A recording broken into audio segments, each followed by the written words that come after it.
Des affaires intérieures, de l'administration publique, de l'information, de la gestion des catastrophes de la Grenade. L'Assemblée va maintenant entendre une déclaration de son Excellence Rimtalda Jean-Emmanuel Ouedraogo, Premier ministre et chef du gouvernement du Burkina Faso. Je prie le protocole d'accompagner son Excellence et de l'inviter à prendre la parole devant l'Assemblée.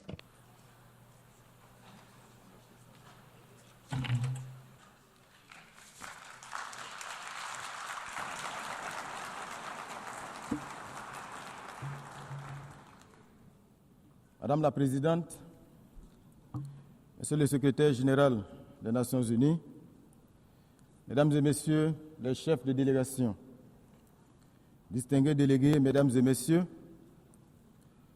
j'ai l'insigne honneur et le grand privilège de prendre la parole au nom du camarade président, le capitaine Ibrahim Traoré, président du Faso, chef de l'État, à l'occasion de la présente session, afin d'y porter la voix du peuple digne et intègre du Burkina Faso.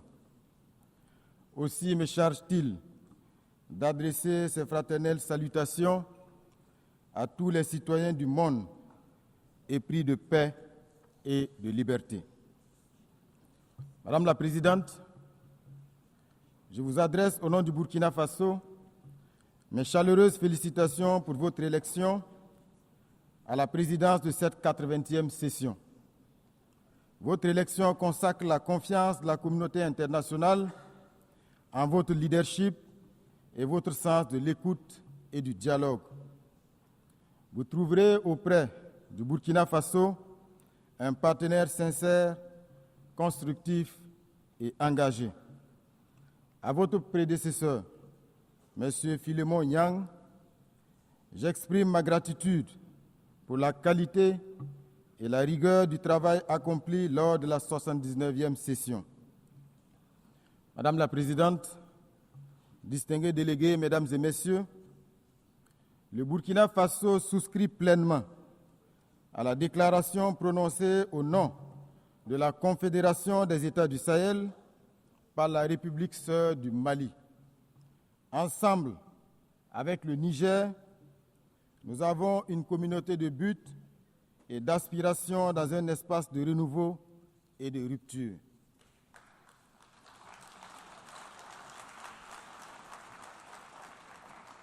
Monsieur le Secrétaire général, le Burkina Faso tient à saluer l'apport du système des Nations Unies et de ses partenaires dans notre quête commune de stabilité et de prospérité.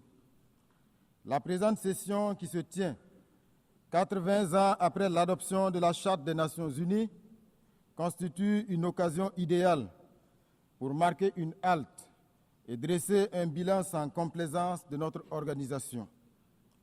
C'est cette réflexion que nous propose le thème « Mieux ensemble, plus de 80 ans au service de la paix, du développement et des droits humains ». S'il s'inscrit dans la perspective de renouvellement de notre engagement mutuel en faveur d'un monde davantage porté sur l'équité et la justice et d'un multilatéralisme plus efficace, ce thème traduit bien la démarche idéale qui devrait guider chaque nation, chaque regroupement sous-régional, régional et international. Ces noces de chaîne qui devraient incarner un temps de célébration solennelle appelle plutôt à une profonde introspection.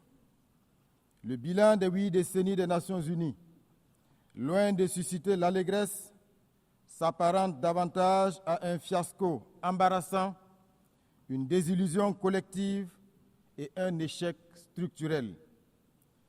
Puisque le devoir de vérité nous y invite, nous devrons reconnaître avec humilité que quoique le tableau global présente quelques acquis, celui-ci reste négativement marqué par 8 décennies d'optimisme durement éprouvé, 8 décennies d'espoir déçus, 8 décennies de rêves brisés, bref, 8 décennies de rendez-vous cruciaux manqués.